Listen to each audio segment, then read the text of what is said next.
Eric Davis, back here on the Rich Eisen Show, Super Bowl champion, 13 years in the National Football League here on the show. Had a game or two there. You did? Yeah. What's your favorite memory of? How nice the field was.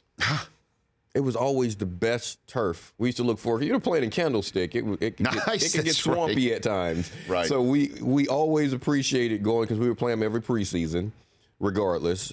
So we always appreciated having that game in San Diego. Nice weather, but it was perfect. I mean, it was like the greens at Augusta. That's the one thing I remember about playing there. And we're trying to figure out the poll question today. And what do you I threw a bunch on there. Here's what we're going with. Okay. So the greatest Charger of all time. That's what we're going with. We got 7 options. We can't narrow it down. Dan Fouts, Lance Allworth, Kellen Winslow from the old school, Junior Seau, LaDainian Tomlinson, Antonio Gates, Phillip Rivers. That's the list. Sorry, Eric. Antonio Gates. So basically, out of the guys that you suggested off camera, Charlie Joyner and Chuck Muncie don't make it. They don't make it. They're out. Wow. You're not going to put Rodney Harrison on there? Nope. Didn't play his whole career there. So? I'm making the rules. No, okay. Well, okay. It's brought to you by Farmers Insurance. When things come out of left field, having a game plan matters. Farmers Insurance has over 88 years of experience helping people play through every stage of the game. Seen almost everything, so Farmers Insurance knows how to cover almost anything. Visit farmers.com.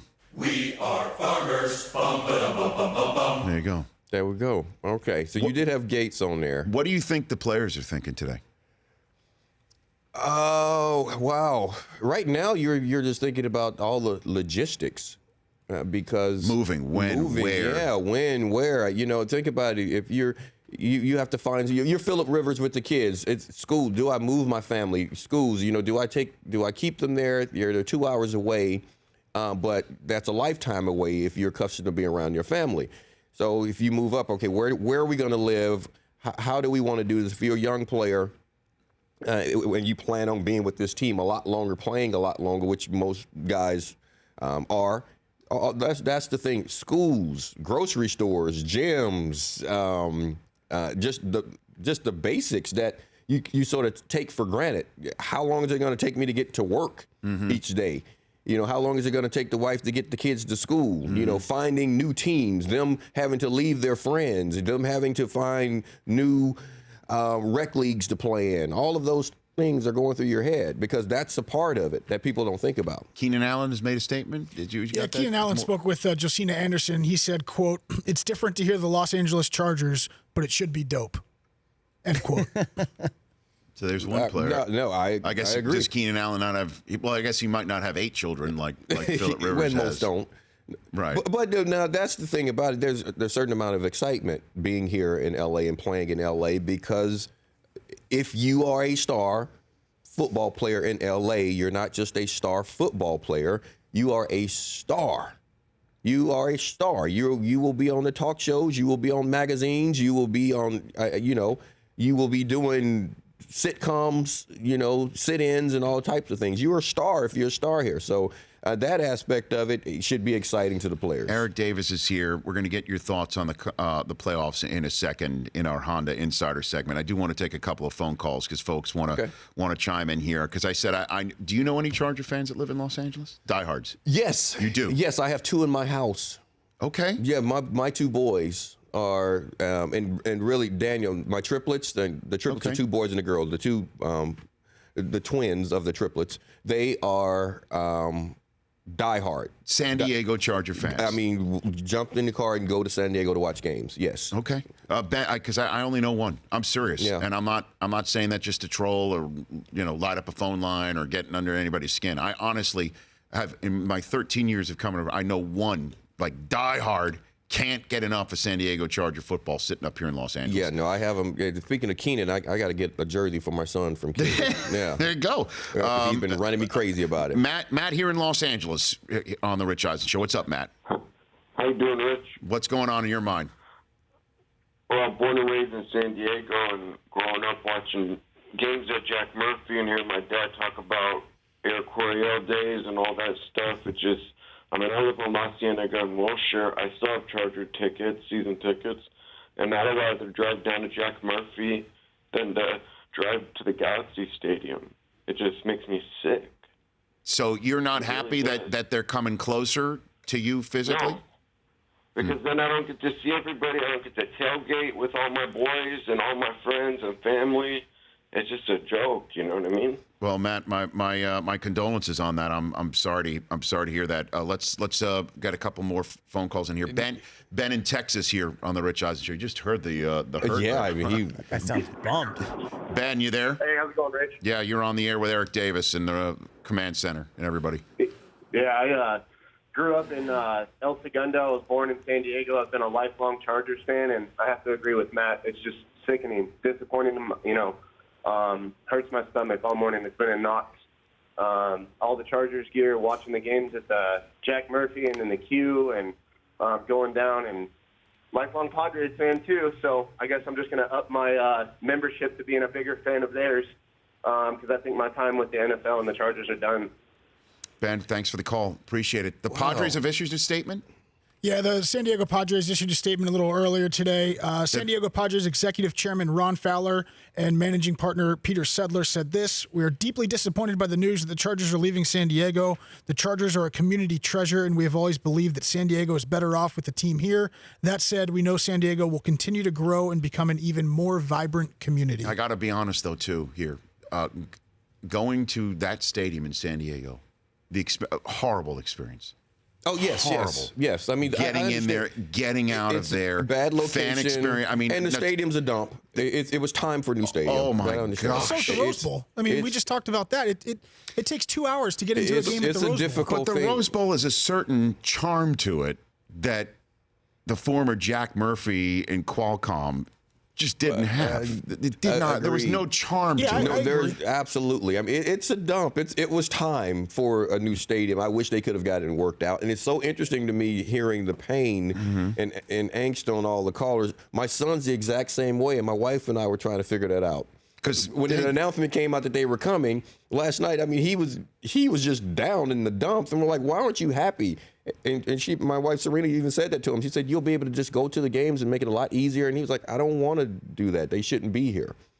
It's so weird to me that everyone's so upset that they're coming. So you just gave voice to what I kind of said in the first segment. There's a lot of work for the Chargers to do.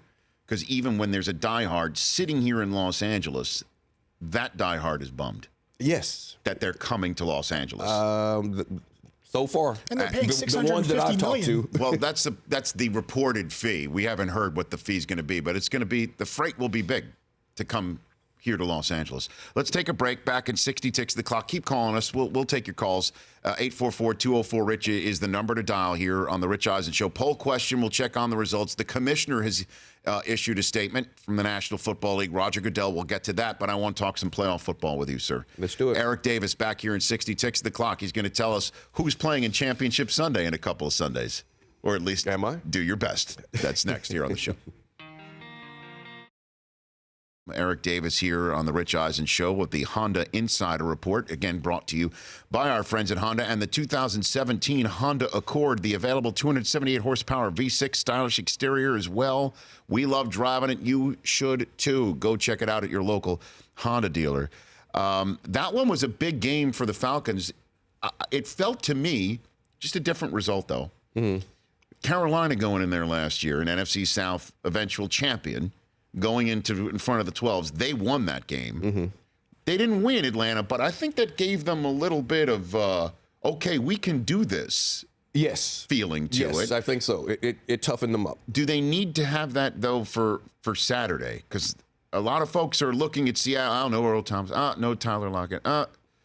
Et cetera, et cetera, et cetera.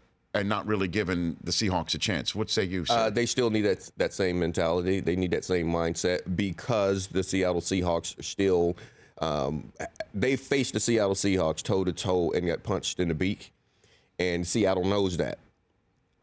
They know how they're built. They know what they're made of, and they are going to try to test that. They are going to try to push them in that same manner, try to be physical and push them around and bully them.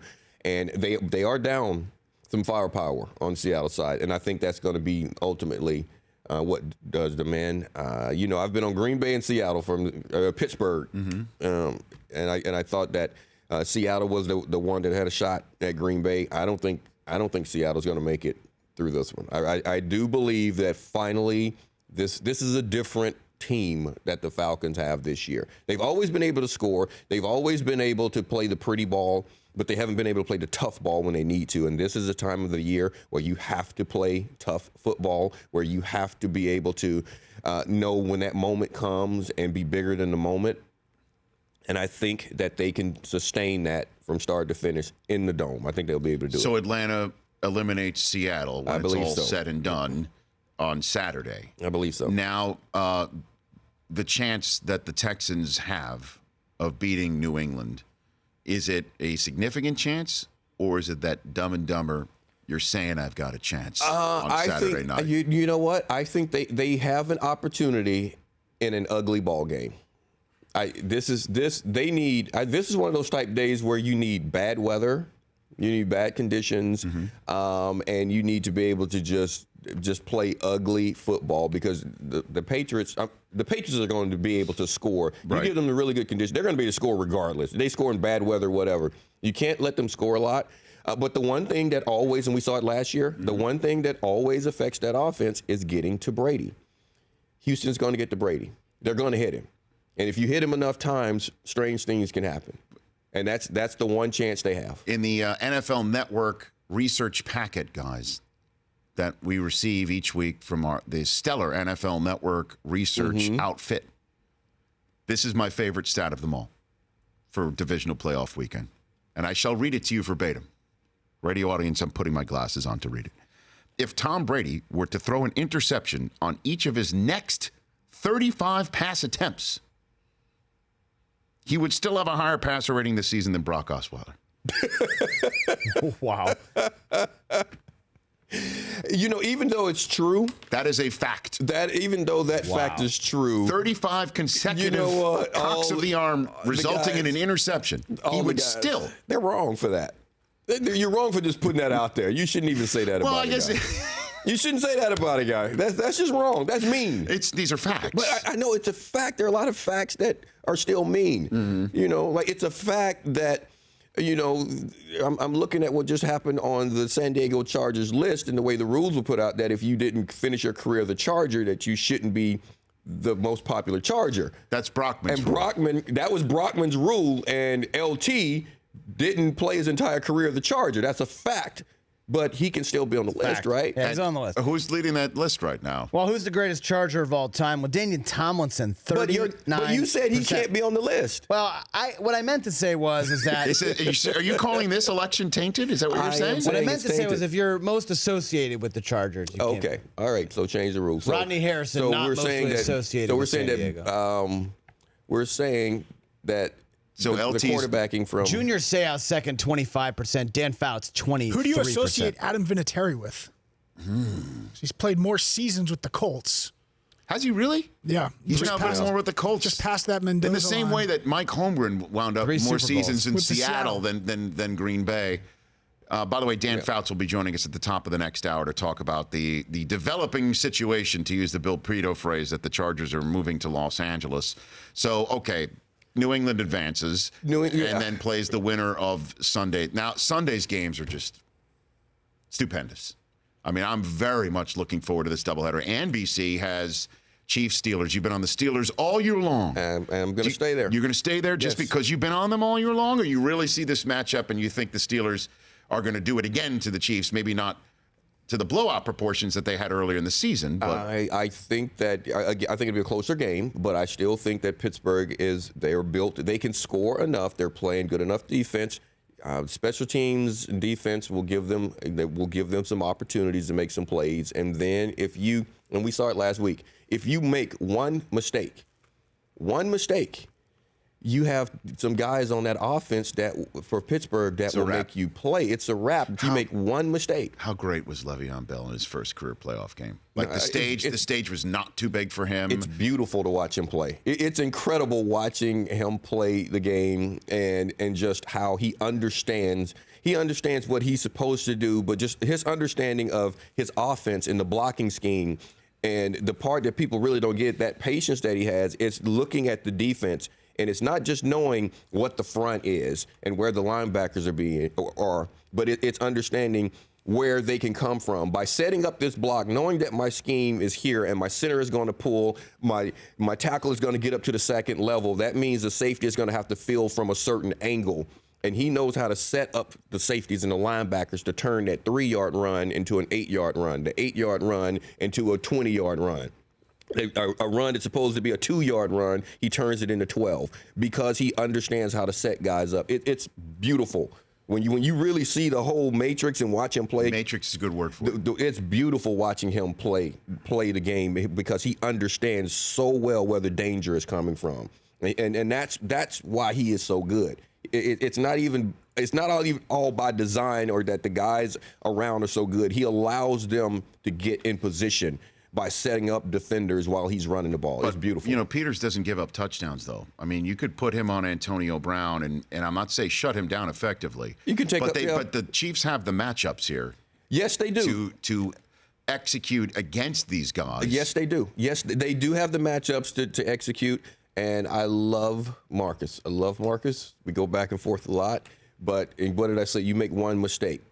Because Marcus, the thing about Marcus is that he'll get you because he's going to take his chance. And if it touches his hands, he's going to catch it. That's the thing about him. Great ball skills. But he will from time to time decide he's going to make a play and take a chance. And that can go against you in a situation like this. So, and that's the issue. This is one of those one-play games. You have to account for Le'Veon. You got to account for AB. You got to account for Ben extending plays. That gets you as well, and that is something that could get the secondary in trouble. But this is a beautiful matchup. I can't wait for it. And then the finale of the divisional playoff weekend, as well as the Honda Insider segment with Eric Davis. How do you see the Cowboys and Packers playing out? As much as I don't believe the Packers are going to be able to stop the run again. I think Elliott had a pretty good day against them the last time. So did Dak. Dak had a hell of a day in Lambeau. Yeah, he did. As much as, I've been on Green Bay. And this is one, I think I'm sticking with Green Bay. Wow. Because I've been on Green Bay. Without Jordy, too? Yeah. I think I'm sticking with Green Bay because I've been on them. Because if they can find a way to slow down the run, I'm interested to see how it's all going to play out from the quarterback position this first go-round. Well, I'll tell you what, then I know what we'll be talking about Monday. If you are correct that the Dallas Cowboys in this season of Dak or not to Dak, with or Tony Romo, they get one and done at home by Green Bay, that would be just a monumental story of the 2016 season. That would be just of a table running, still alive Aaron Rodgers and Green Bay Packers. Yes, that would be the minus story. Jordy Nelson. That would be just a huge seismic NFL event if that happens Sunday. Agreed.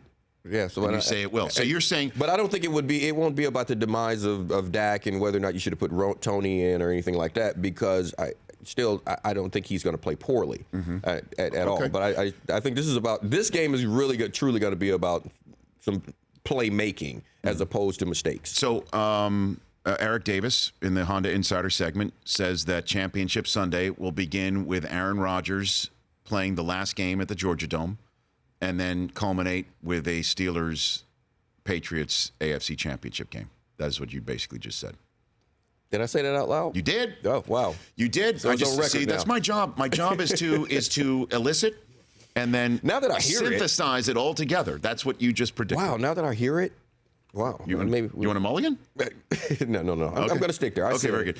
Good to see you, Eric Davis. Good seeing you. Fat Mouthing Thursday. The Rich Eisen Show, weekdays at noon Eastern on Audience.